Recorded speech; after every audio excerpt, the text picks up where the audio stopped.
So-Called is sponsored by loveboiseparks.org, which donates 50% of all profits to support, promote, and preserve open spaces in Boise, Idaho. Use promo code SOCALLED for 10% off all your purchases at loveboiseparks.org. It's easy to focus on the what and how because those are quick decisions, and the why is really digging down deep to figure out that core that's driving.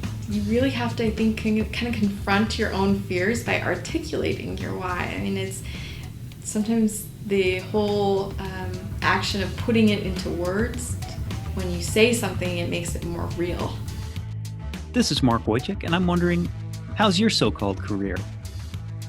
Welcome to So-Called, the podcast that explores the why and how of work. On today's episode, we meet Tara Malek, one of the three owners of Smith Malek Law Firm. When we met, I asked Tara about the firm and what she enjoys about her work. What kind of law do you practice here? We mainly focus on business law. Okay. So that's a really large umbrella, and underneath that we do everything from formation of businesses to dissolution of businesses and everything in between. And so we assist in every aspect of a business where legal services are needed. But what do you enjoy about the work that you do? I enjoy the challenge of it. I think it's a really challenging position to be faced with someone else's problems and to help them find a path out. And so that's really rewarding. It's a really good feeling. I enjoy that about it. I also really enjoy what we're doing and our values as a firm. That speaks to me, and so helping grow that in the community and encouraging community involvement and being good stewards, all of those things are what really makes my job enjoyable. Okay. Say a little bit about the values that the firm has, if you would. Sure. Well, we exist to change the world for the better, and it's a big statement and an impactful statement, I think, but we truly believe that. And so we want to do more than just say it, we want to live it. And so for both of our clients, the communities that we are in, that we're serving, and the folks that work for us and with us every day, we want to make decisions that help better their lives. Let me ask, what about the values and the mission that you have here is distinct? Right, because there's lots of different kinds of law firms and different ways Sure. they can be set up and so forth. So what's distinct about yours? We are, I think, a little bit different in the way that we operate. So our firm operates in a team-based model. We don't have origination awards or fees for our attorneys. We really work as a team on group goals, on who we want as a client, how to achieve the best result. There's no internal competition within the firm between our attorneys.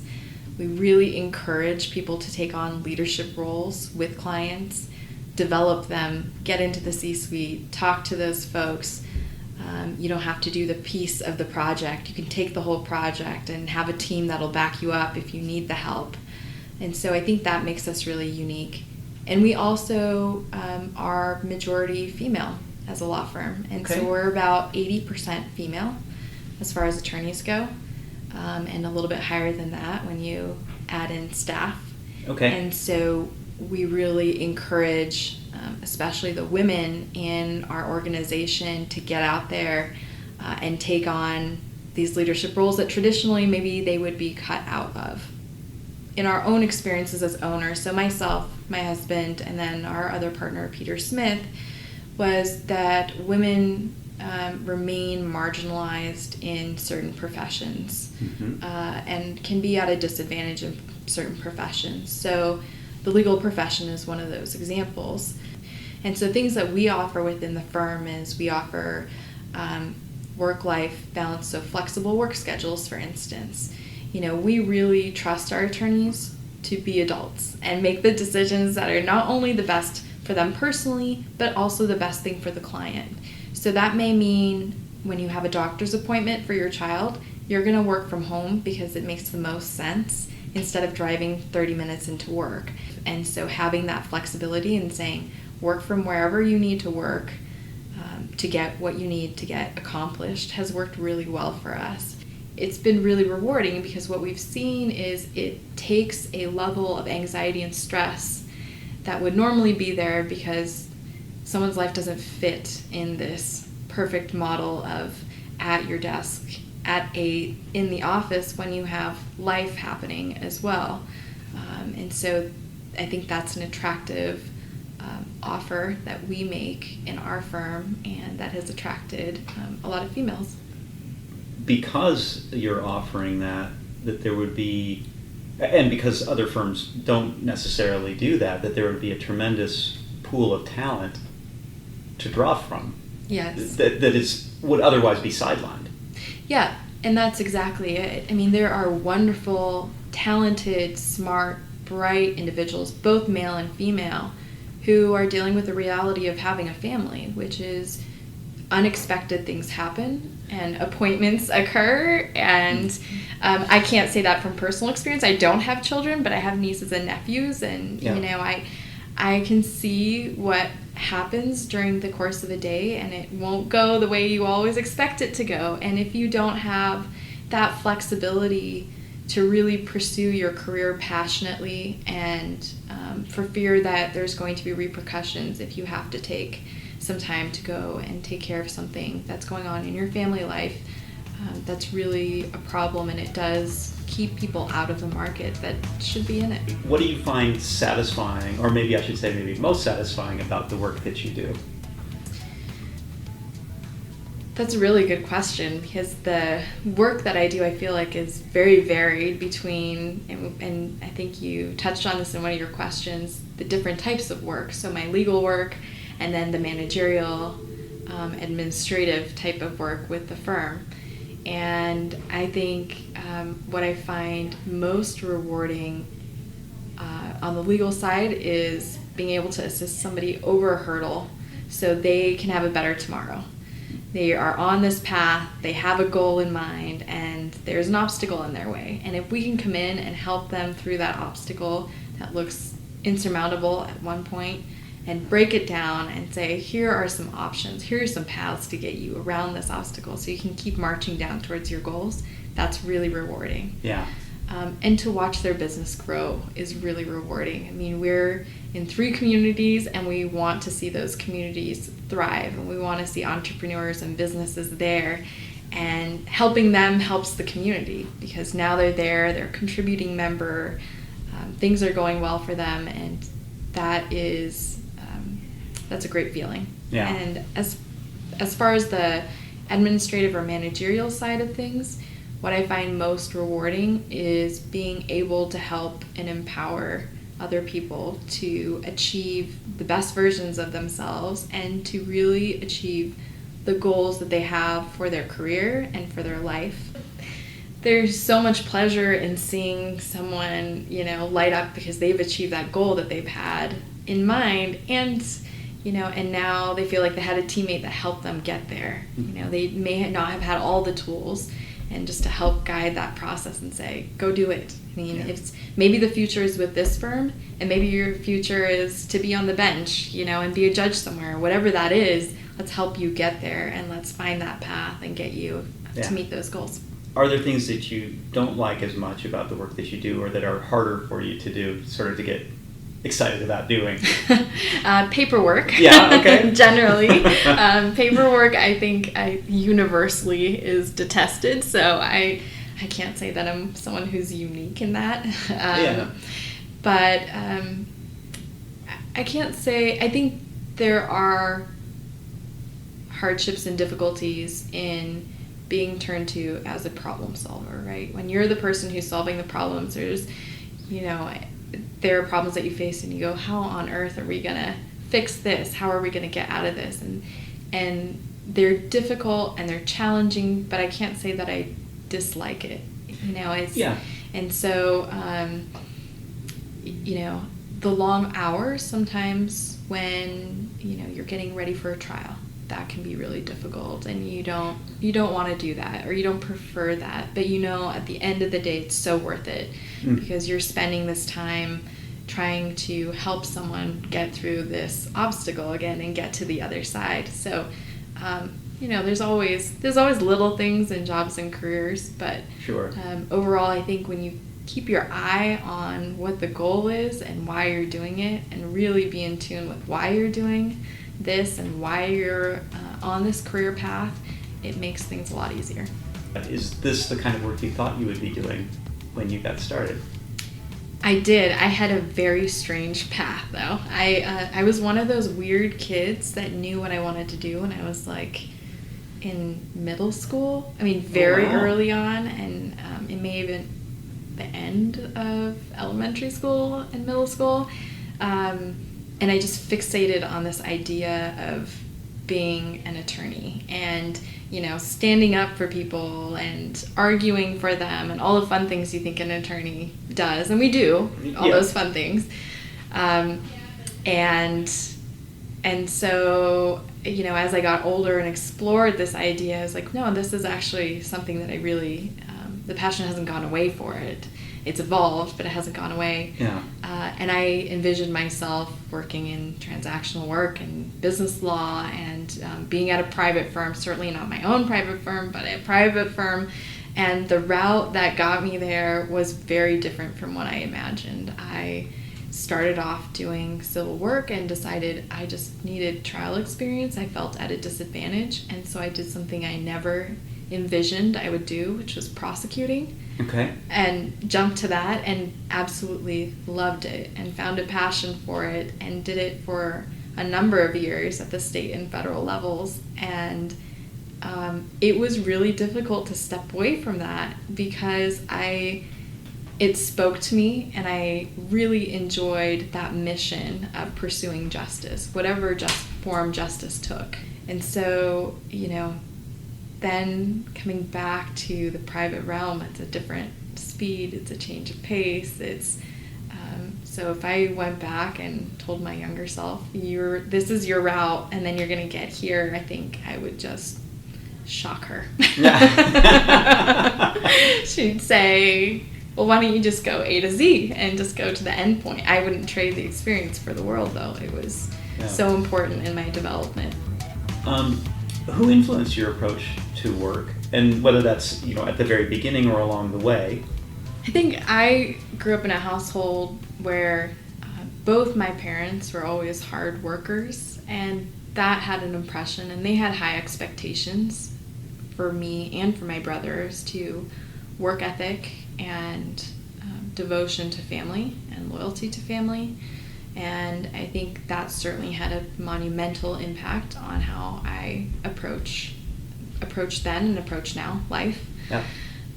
Along the way, I've been exceptionally lucky to have worked alongside some phenomenal attorneys and really phenomenal human beings who have taught me and shown me by their own conduct how to be successful in all aspects of your life.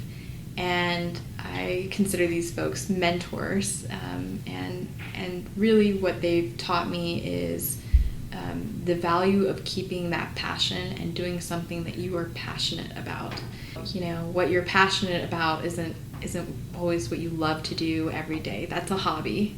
What you're passionate about is something that you feel absolutely compelled to do no matter what, even when it's hard, even when it's tough. And I think that's what they taught me was, if you want to be successful here and if you really have a passion, you have to throw everything you have into it. And that has helped me a lot in my career.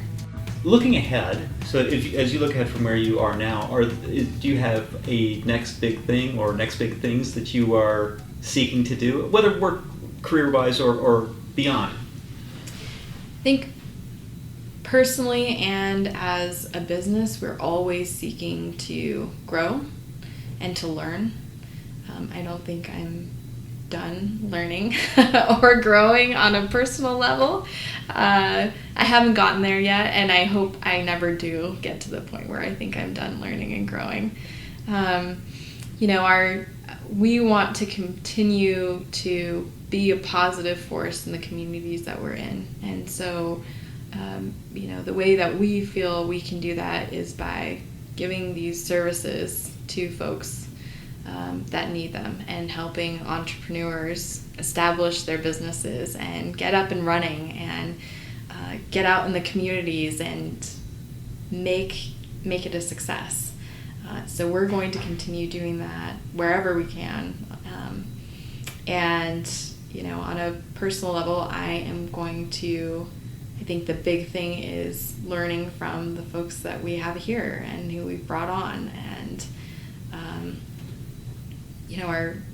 our motto for our why statement for the firm is to change the world for the better. And we're focusing on that every single day. Regardless of your career, Tara recommends setting aside time to focus on the why of what you do, that deeper, essential question at the foundation of your work and life.